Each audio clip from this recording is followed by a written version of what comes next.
Hi వర్స్ welcome to our channel. ప్రస్తుతం మనతో పాటు senior journalist Dama Bala sir వారితో మాట్లాడదాం. నమస్కారం సార్. నమస్తే సార్, ప్రముఖ యూట్యూబర్ హర్ష సాయి పైన అత్యాచార కేసు నమోదైంది సార్. ఒక మహిళ కంప్లైంట్ చేసింది. మరి ఏంటి, మొన్నే చూసాం మనం జానీ మాస్టర్ ఇష్యూ, మళ్ళీ వాళ్ళ హర్ష సాయి ఇష్యూ. ఈ కేసుకు సంబంధించి ఏంటి సార్ వివరాలు, మరి హర్ష సాయి బయోగ్రఫీ కూడా ఏంటి సార్? హర్ష సాయి ప్రముఖ యూట్యూబరు, అతని బయోగ్రఫీ నేను తర్వాత చెప్తాను. సో ఇతని మీద నార్సింగ్లో ఒక అమ్మాయి కంప్లైంట్ చేసింది. సో ఇది ఇప్పుడు సంచలనంగా మారింది. ఎందుకంటే మొన్న ఇంకా అది ఆరలేదు, ఇంకా చర్చ నడుస్తుంది. మనకి dance master Jani master, so ఆయన మీద కొరియోగ్రఫర్ కేసు పెట్టింది. ఇప్పుడు హర్ష సాయి, ఇతను కూడా ప్రముఖ యూట్యూబర్, సో వెరీ పాపులర్. అతను ఇప్పుడు ఒక సినిమాలో యాక్ట్ కూడా చేస్తున్నాడు, తనే డైరెక్ట్ చేస్తున్నాడు. సో మెగా అనే సినిమాలో. సో ఇప్పుడు ఆ మెగా సినిమాకి ప్రొడ్యూసర్ అంటున్నారు ఈ అమ్మాయిని. ప్లస్ బిగ్ బాస్ ఓటీటీలో కూడా ఈమె పార్టిసిపెంట్. ఈమె నార్త్ ఇండియన్ అని చెప్తున్నారు. ఒక పేరైతే మెత్మా అని కూడా పేరు అయితే బయటకు వచ్చింది. బట్ పోలీసు అఫీషియల్గా ఆమె పేరు చెప్పట్లేదు. సో ఆమె నార్సింగ్లో నిన్న వెళ్ళి కంప్లైంట్ చేసింది. ఆమె బేసిక్గా కంప్లైంట్ ఏంటంటే తనను చేశాడు, పదే పదే చేశాడని, తన ఫొటోస్ని చూపించి బెదిరిస్తున్నాడని, ఇప్పటికే 2 కోట్లు తన దగ్గర తీసుకొని మోసం చేశాడని, అట్లాగే వీళ్ళ నాన్న రామకృష్ణ కూడా తనని కోడలుగా చేసుకుంటాను అని చెప్పాడని, ఈ అబ్బాయి కూడా పెళ్లి చేసుకుంటానని మోసం చేశాడనేది బేసిక్గా. మామూలుగానే ఎప్పట్లాగే 376 కేసు పెట్టారు. అందులో 376లోనే 3 సెక్షన్లు, మళ్ళీ సబ్ సెక్షన్లు 3 పెట్టారు. అంటే ఫర్ ఎగ్జాంపుల్ 376N అంటే పదే పదే రేప్ చేయడం, అట్లాగే 354 లైంగిక దాడి, ఇలాంటి సెక్షన్లు పెట్టారు. ఈ సెక్షన్లన్నింటిలో అతనికి లైఫ్ వరకు కూడా పడే అవకాశం ఉంది. 376N సెక్షన్ ఏం చెప్తుందంటే పదే పదే రేపుకి మినిమం 10 years, మ్యాక్సిమం లైఫ్ కూడా పడే అవకాశం ఉంది. సో బేసిక్గా మనకి మళ్ళీ ఈ కేసులో కూడా అర్థమవుతుండేది ఏమంటే, ఈ అమ్మాయికి ఇతనికి మధ్య సంబంధం కొంతకాలం ఉంది. బట్ ఇతను పెళ్లి చేసుకుంటానని ఒక ప్రామిస్ చేస్తాడు, పెళ్లి చేసుకోవట్లేదు. పైగా డబ్బులు 2 కోట్లు తీసుకొని ఇవ్వట్లేదు. ఇది బేసిక్గా మనకు అర్థమవుతున్న విషయం. మామూలుగా నేను ఒక కొత్తగా వచ్చిన BNS 69 సెక్షన్ గురించి కూడా చెప్పాను. ఫాల్స్ ప్రామిసెస్ ఇచ్చి ఒక అమ్మాయితో ఒక అబ్బాయి కలిసి ఉండి ఆ ప్రామిస్ నెరవేర్చకపోతే ఆ అబ్బాయి కేసు పెట్టచ్చు, మినిమం 10 ఏళ్ళు జైలు శిక్ష ఉంది. సో ఇప్పుడు ఈ అబ్బాయి మీద అదే పెట్టారు. ఈ అబ్బాయి ఈరోజు ఆల్రెడీ అరెస్ట్ చేశారని కూడా పుకార్లు వస్తున్నాయి. ఇంకోవైపు ఏమో పోలీసులు వెతుకుతున్నారని చెప్తున్నారు. ఏదేమైనా ఈ అబ్బాయి కూడా సరెండర్ అయిపోవడం కానీ, పోలీసులు దొరికిపోవడం కానీ ఈరోజు అయిపోయే అవకాశం అయితే కనిపిస్తుంది. ఇక హర్ష సాయి ఎవరు చాలామందికి తెలుసు, చాలామందికి తెలియదు. హర్ష సాయి అంటే రెగ్యులర్గా యూట్యూబ్లు చూసేవాళ్ళకి, కొంత సోషల్ మీడియాలో యాక్టివ్గా ఉండే వాళ్ళకి హర్ష సాయి అందరికీ తెలుసు. ఈ హర్ష సాయి అని ఎవరంటే, మామూలుగా దీనికంటే ముందు ఒక చిన్న ఇది చెప్పుకోవాలి మనం. అమెరికాలో జిమ్మీ డొనాల్డ్సన్ అనే ఒక వ్యక్తి మిస్టర్ బీస్ట్ పేరుతో ఒక యూట్యూబ్ ఛానల్, తర్వాత సోషల్ మీడియా హ్యాండిల్స్ స్టార్ట్ చేశాడు. అదేంటంటే అతని కాన్సెప్టు స్టంట్ ఫిలాంథ్రపీ అంటారు.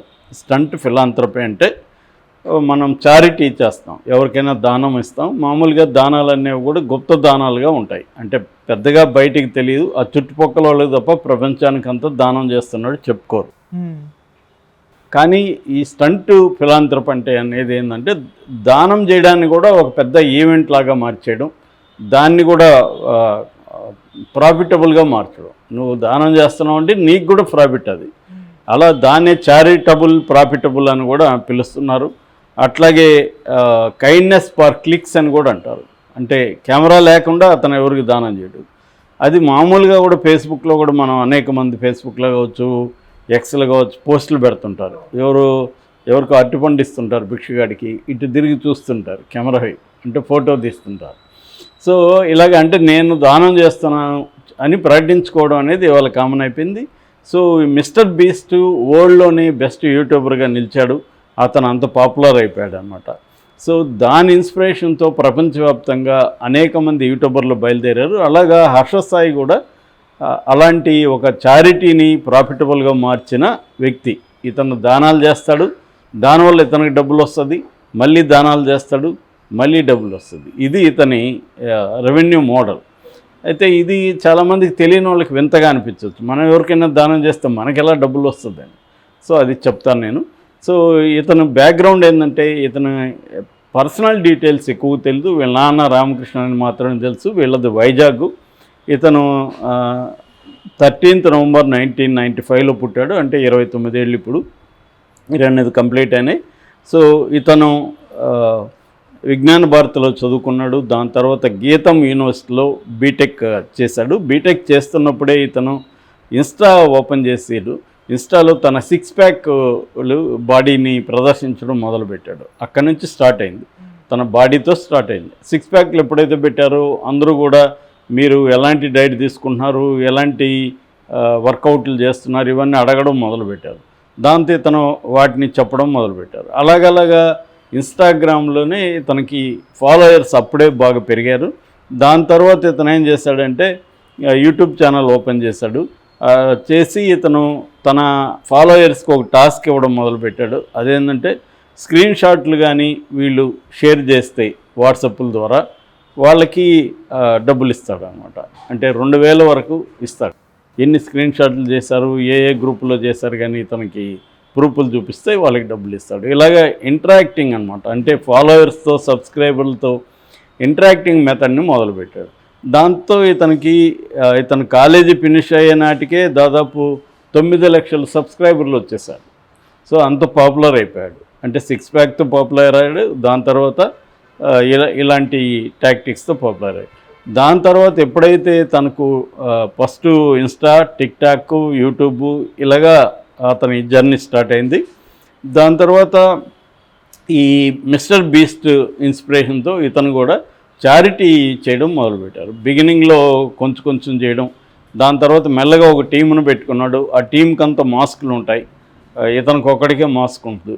వాళ్ళు కెమెరా షూట్ చేయడం మొదలుపెట్టారు. దాన్ని ఒక పెద్ద ఈవెంట్గా హంగామా చేయడం క్రియేట్ చేశారు.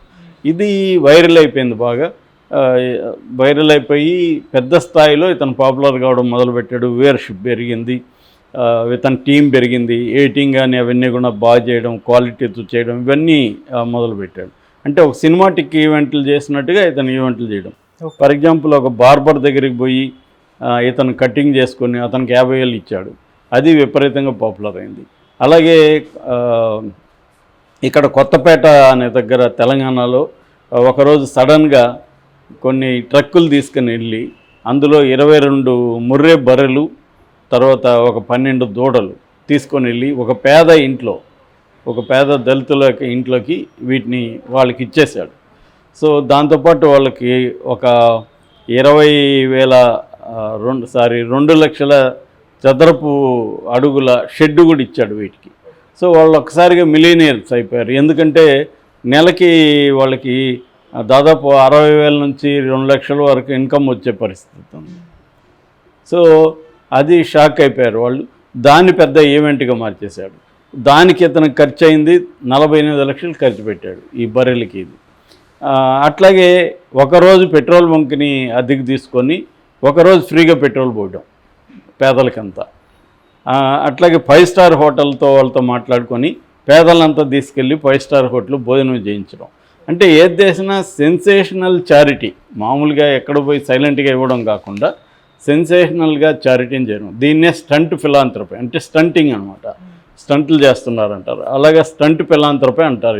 ఇది మిస్టర్ బీస్ట్ ప్రపంచవ్యాప్తంగా పాపులర్ అయ్యాయి. అలాగా హర్ష సాయి కూడా మెల్లమెల్లగా పాపులర్ అవ్వడం మొదలుపెట్టాడు. సో దీని తర్వాత ఏమైందంటే వివిధ భాషల్లో కూడా ఇతను ఛానల్స్ ఓపెన్ చేయడం మొదలుపెట్టాడు.